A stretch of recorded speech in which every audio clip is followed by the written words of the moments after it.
All right, let's take our Bibles, turn to the book of Ruth, chapter number 4, if you would, please. Ruth, chapter number 4, we're going to go ahead and conclude this series this evening. And so we'll start reading here verse number 1. And I think that you'll find it's a great, great story. Ruth, chapter 4, verse number 1. And there the Bible says, "Then went Boaz up to the gate, and sat him down there, and behold, the kinsman of whom Boaz spake came by, unto whom he said, Ho, such a one, turn aside, sit down here. And he turned aside and sat down. And he took 10 men of the elders of the city, and said, Sit ye down here, and they sat down. And he said unto the kinsman, Naomi, that is come again out of the country of Moab, selleth a parcel of land, which was our brother Elimelech's. And I thought to advertise thee, saying, Buy it before the inhabitants and before the elders of my people. If thou wilt redeem it, redeem it.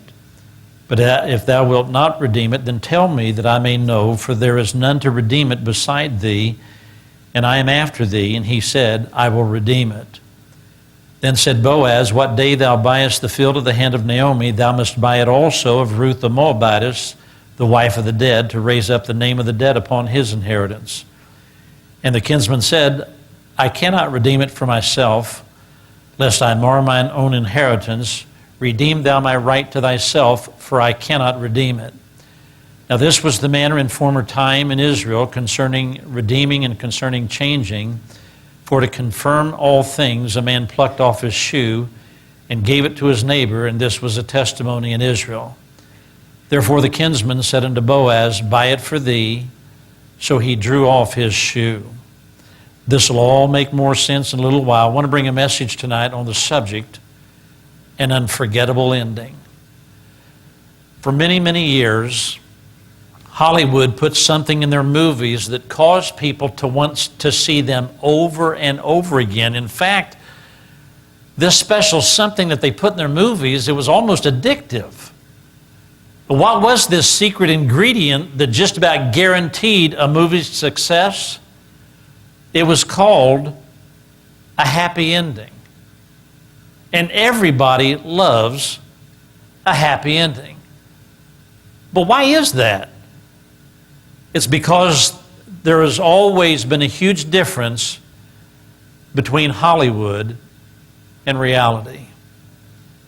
George always wanted to travel, and yet his father's business kept him tied down to a place where he didn't really want to live. And so feeling as if his life had passed him by, he got married and he had a family, but he was never really happy because he just kept thinking that life had passed him by. And so one day he had a car wreck. He got so depressed he thought about suicide. And then an angel appeared and allowed him to see what the world would have been like had he never been born.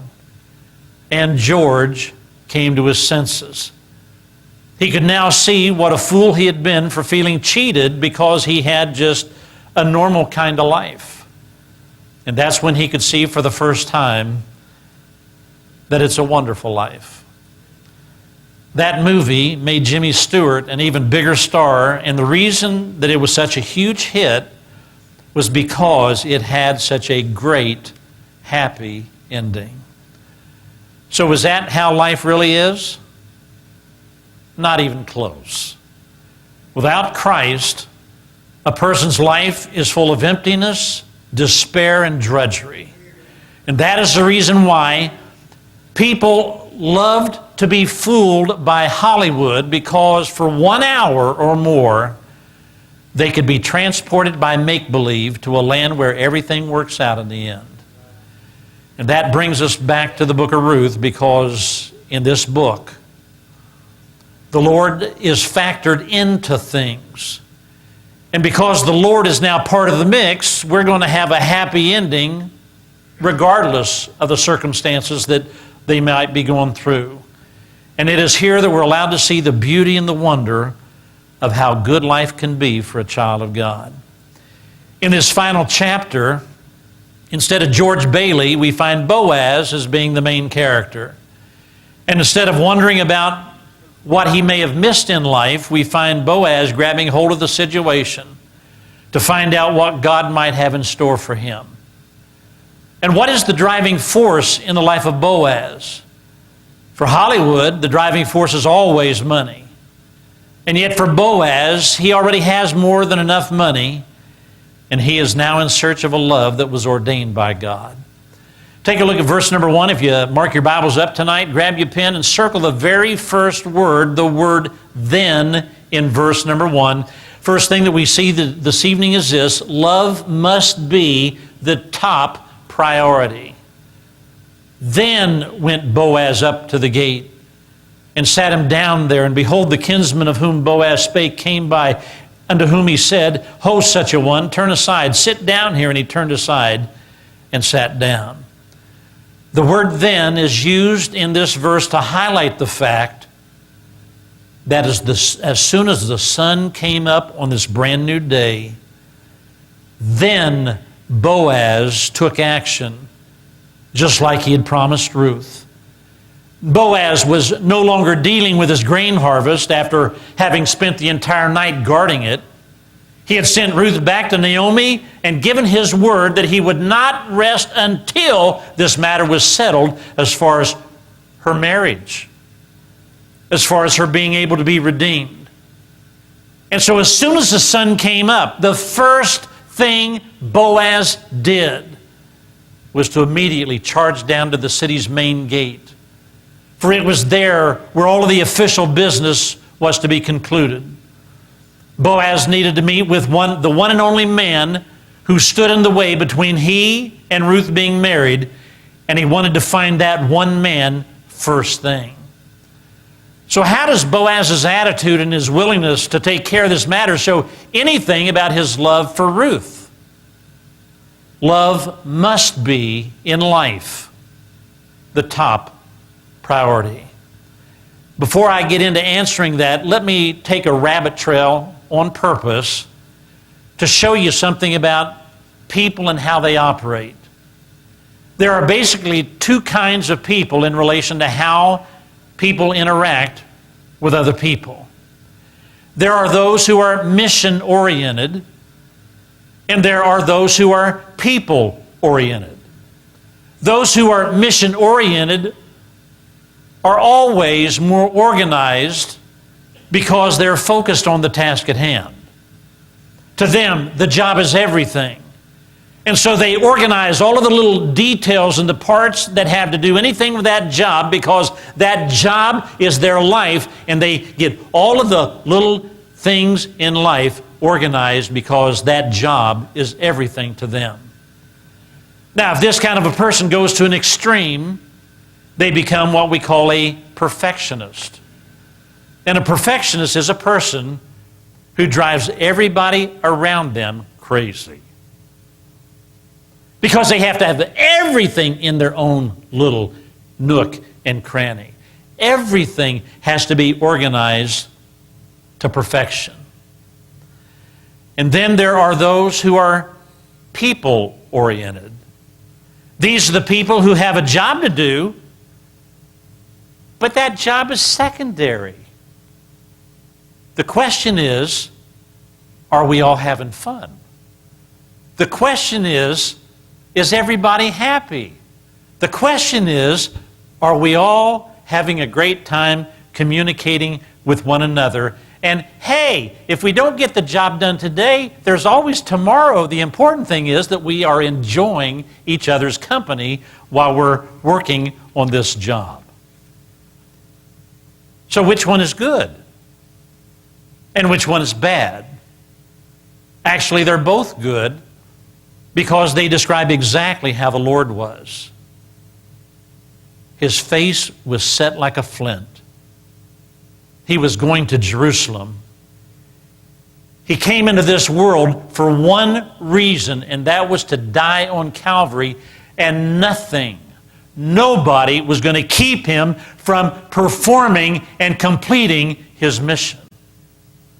But while he was on his way to Calvary, he managed to interweave his life with the lives of others. And when he did so, their lives were never the same. You see, the Lord had perfect balance between that mission and between the lives of people. Now here's the problem tonight. We're not perfect. We lean one way or the other. And that's why some of us are mission-oriented, and that's why some of us are people-oriented. They're both good. But what we need to do is we need to strive to have balance in our lives so that we can do both equally well. People frequently ask me how they can become better organized. The people who are asking that question are already telling on themselves because they're people-oriented instead of mission-oriented. They have gotten off-center and they have spent too much time being involved in the lives of people and not enough time taking care of business. So how can they become better organized? The answer is love. Falling in love with the task and then being less involved with the lesser things in the lives of people. One of the best clues how you can tell a person is very, very organized and efficient is whenever a task comes about that was unplanned, whenever the boss comes in and has them do something, put this on your to-do list, we got to get this done, an organized person will always drop everything, take care of that which was thrown on them at the last minute, complete it, then they'll go back to the primary task. That's what an organized person does. Have you ever heard the saying, if you want something done, give it to a busy person? That's exactly the kind of person that this is talking about. A person who is efficient, they're getting stuff done, somebody comes along, gives them something else, they'll drop it, take care of that, go back to what they were doing, and they'll take care of business. So what's the problem with a perfectionist? A perfectionist is that person, they love the task more than they love the workers, and sometimes even more than their family.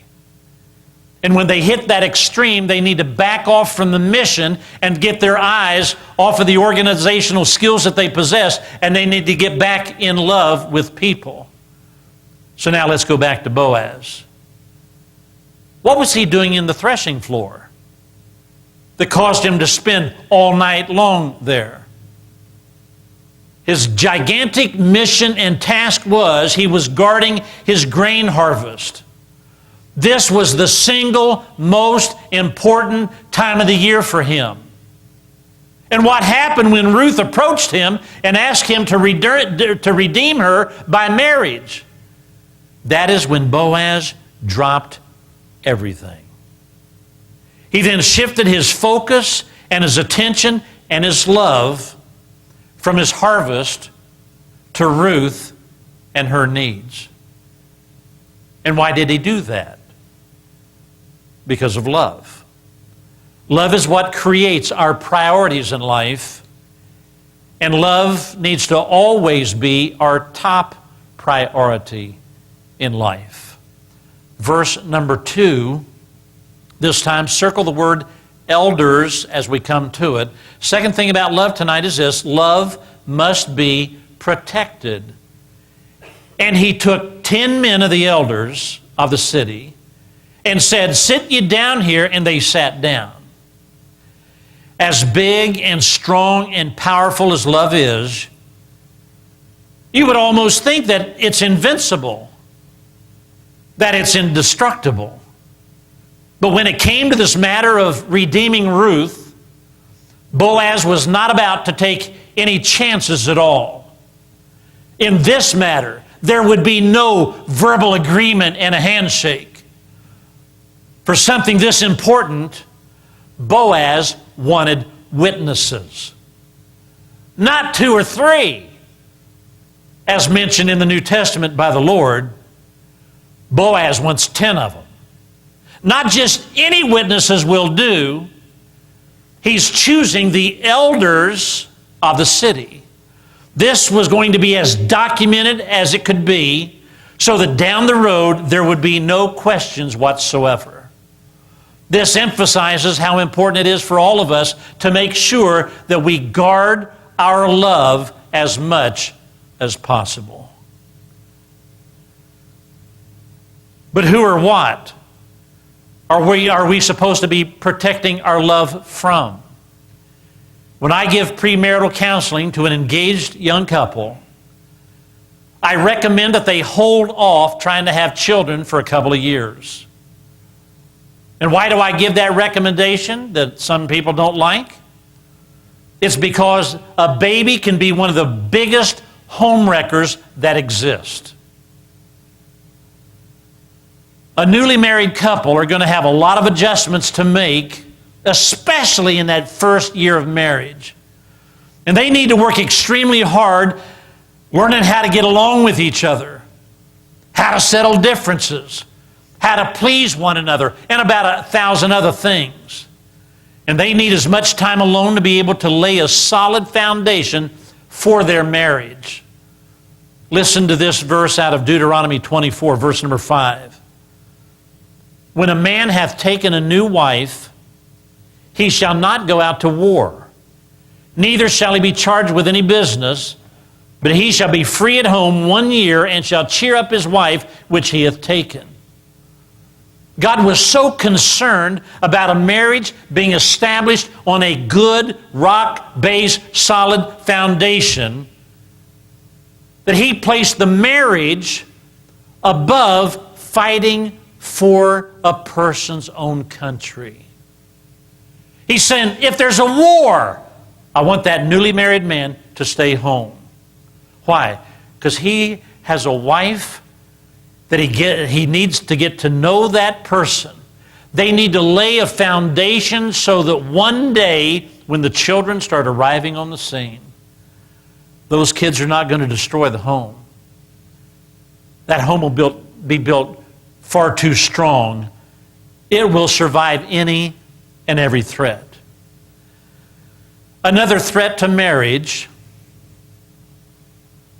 this is the one that doesn't set too well with sometimes the couple that just got married. And that is a major threat to a marriage are their friends.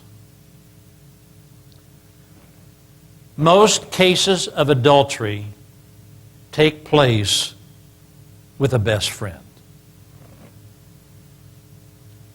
And so if God, here's what I cannot understand.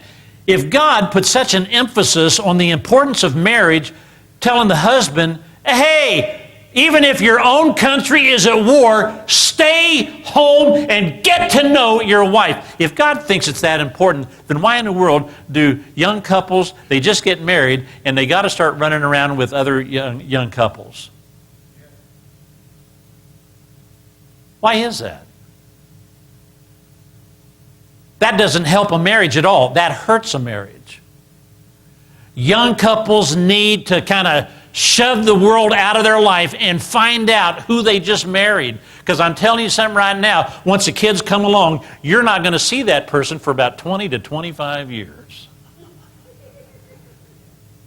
And then you get into your 50s and you're looking across the table thinking, who is that? And the answer is your spouse.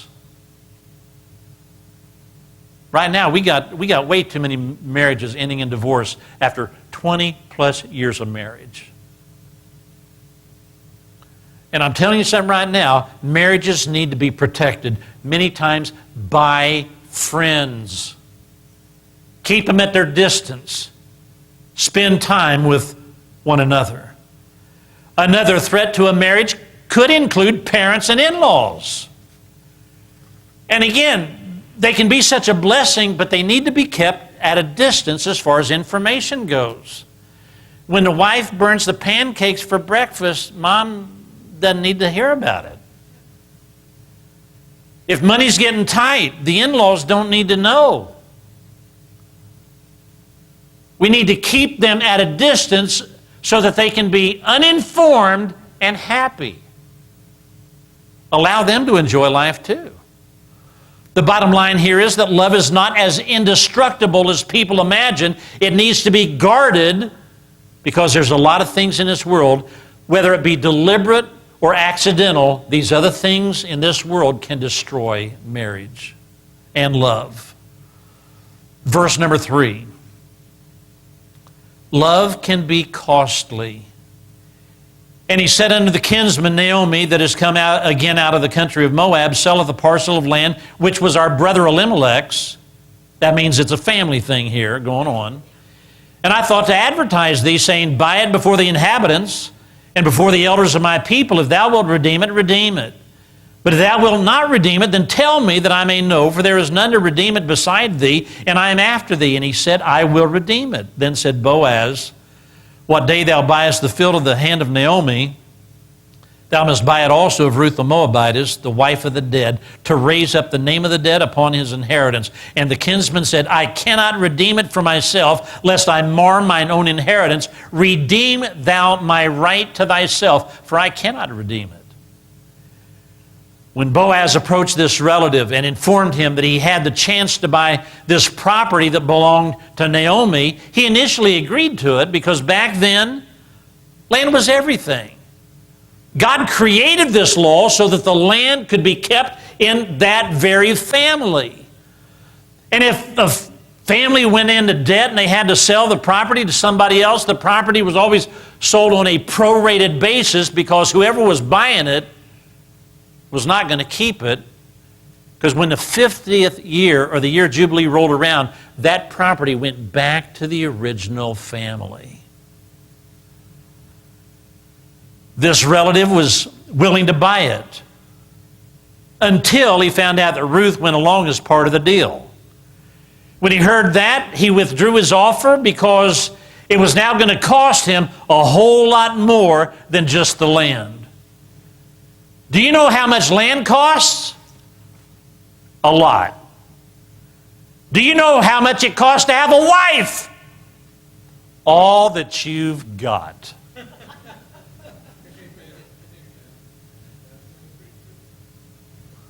And how much do mother-in-laws go for? You don't even want to know. You know what they say, behind every successful man is a surprise mother-in-law. This relative might have already been married and knew up front,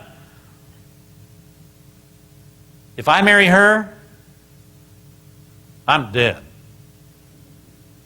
My wife will not even allow me to survive till the next day. Or maybe he only had enough money to buy the land and he had not planned on, maybe he didn't have enough money to afford 2 more mouths to feed, plus whatever kids might come along. Or perhaps he didn't want to marry Ruth because their firstborn child would not even belong to him.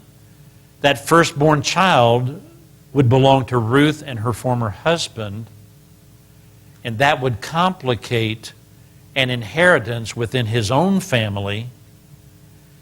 And at any rate, the man basically said, nothing personal, but boy, this is getting way too complicated. And let me throw out something that I have seen over the years by experience. When God is in something, it becomes obvious because the obstacles are kind of like bowling pins and they just kind of fall by the wayside. But when things get more and more complicated and every step you take, it's almost like you're walking in quicksand. And you take another step and now things are even harder. And you take another step and now there's a whole bunch of stuff that you never even imagined or heard of and nobody told you about this. You better bail out of that situation. When it starts getting real complicated, it just might be that God is trying to lead you in a totally different direction. Verse number 7. Fourth thing tonight is this: love is a commitment. It's not an emotion. It's not a feeling. It's not a passing thing. It is a commitment. Verse 7, Now this was the manner in former time in Israel concerning redeeming and concerning changing. For to confirm all things, a man plucked off his shoe and gave it to his neighbor, and this was a testimony in Israel. Therefore the kinsman said unto Boaz, Buy it for thee. So he drew off his shoe. So what is the deal about taking off a shoe and handing it to a person as if this is kind of like the title deed to the property? It had to do with God's promise to Abraham that had been given years, hundreds of years prior to this. Back in Genesis 13, verse 14, listen to this passage. And the Lord said unto Abram, after Lot was separated from him, Lift up now thine eyes and look from the place where thou art northward and southward and eastward and westward, for all the land which thou seest, to thee will I give it, and to thy seed forever. And I will make thy seed as the dust of the earth, so that if a man can number the dust of the earth, then shall thy seed also be numbered. Arise, listen to this, he's talking to Abraham. Arise, walk through the land in the length of it and in the breadth of it, for I will give it unto thee. Abraham, everything that you can see will be yours. And what I want you to do is spend the rest of your life walking that land that I have given to you and to your future generations.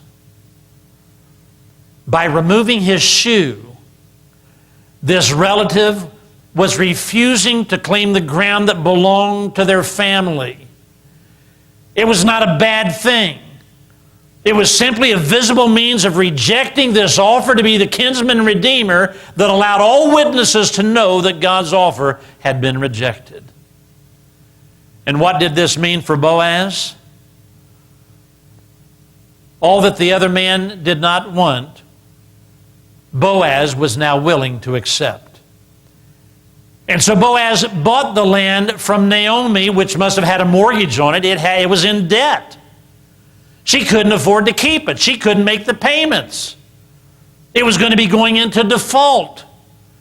So Naomi didn't have a choice. She had to sell the land, which is why this relative was asked, do you want to redeem it? Do you want to buy it from Naomi?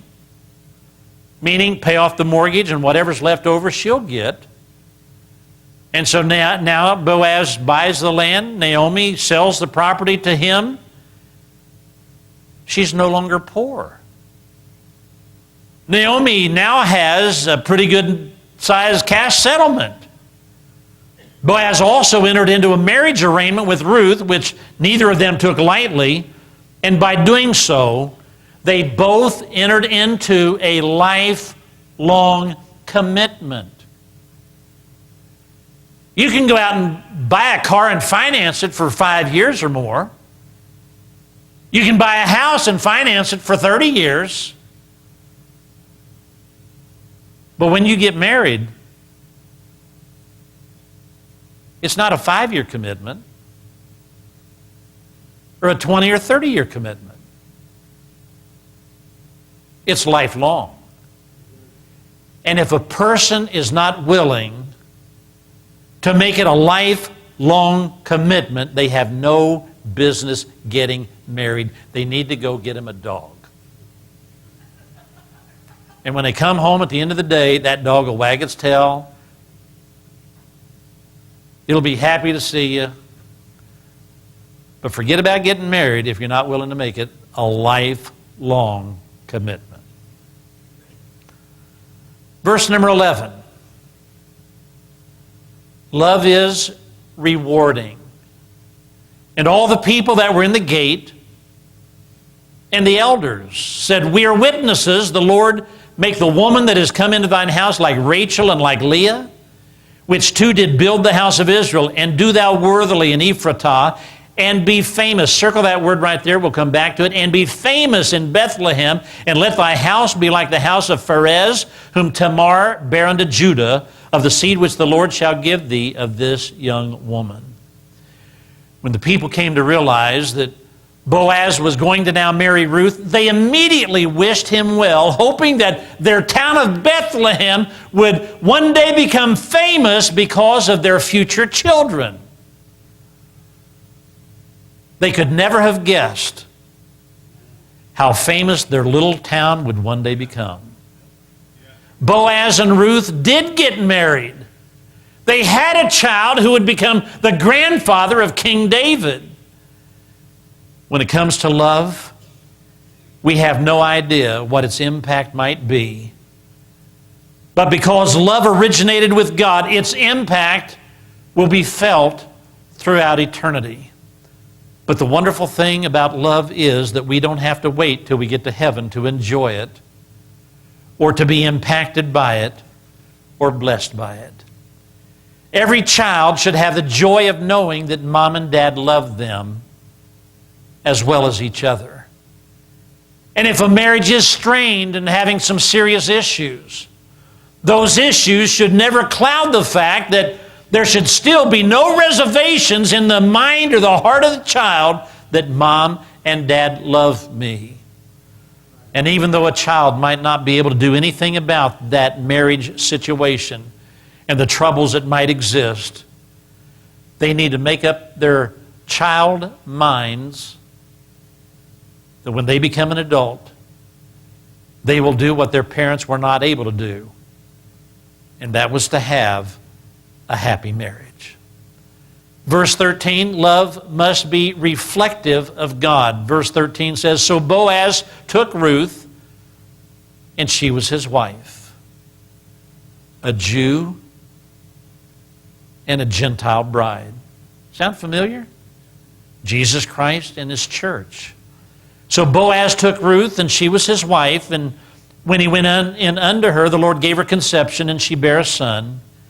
And the women said unto Naomi, blessed be the Lord, which hath not left thee since this day without a kinsman, that his name may be famous in Israel, and he shall be unto thee a restorer of thy life, and a nourisher of thine old age. For thy daughter-in-law, which loveth thee, which is better to thee than 7 sons, hath borne him. There are certain things in life that should cause people, when they see them, to think to themselves, God did it. God did it. Boaz was an older man. According to Jewish tradition, he was about 80 years of age. He might have been a widower. And by this time in his life, all that he had was his farm and his work. And then out of nowhere, he found a godly woman who was willing to marry him. And Boaz found love again. Ruth was a widow living in a strange country. She didn't have a whole lot to look forward to as a middle-aged woman, and then out of nowhere, she found herself in the middle of this Cinderella kind of story. And here she is getting married to one of the kindest, wealthiest men she'd ever met. Naomi was a bitter old woman who now found herself one of the happiest people on planet Earth. And it all came about not because of her positive, godly attitude, because she didn't have one. Her life was transformed because of love. All three of these people found their lives better, richer, and fuller because of this wonderful thing called love. And that love was but a glimpse of how much God loves us and wants to be the very center of our lives. Verse number 16, last thing tonight is this: love is a part of God's plan. And Naomi took the child and laid it in her bosom and became nurse unto it. And the women, her neighbors, gave it a name, saying, there is a son born to Naomi. And they called his name Obed. He is the father of Jesse, the father of David. Some call it fate. Some call it luck or good fortune. Some cannot imagine how anything this good could happen in such a dramatic way, and yet That's what God has planned in all of our lives. He already has the details prearranged. He has all of our divine appointments already set. And while Boaz and Ruth and Naomi were allowed to see the happy ending that God had in store for them, some of us might have to wait until we see the Lord face to face. And then we will not only know Him, but we will also fully know what God's wonderful plan was for our own life. And that plan was just as wonderful and important to God as His plan was for Ruth and Boaz and Naomi. Let's bow for prayer. Father, we love You tonight. We're grateful for the plan that You have in store for us.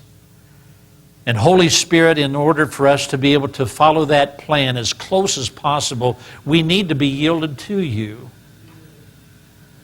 We need to make sure that we're in love with You.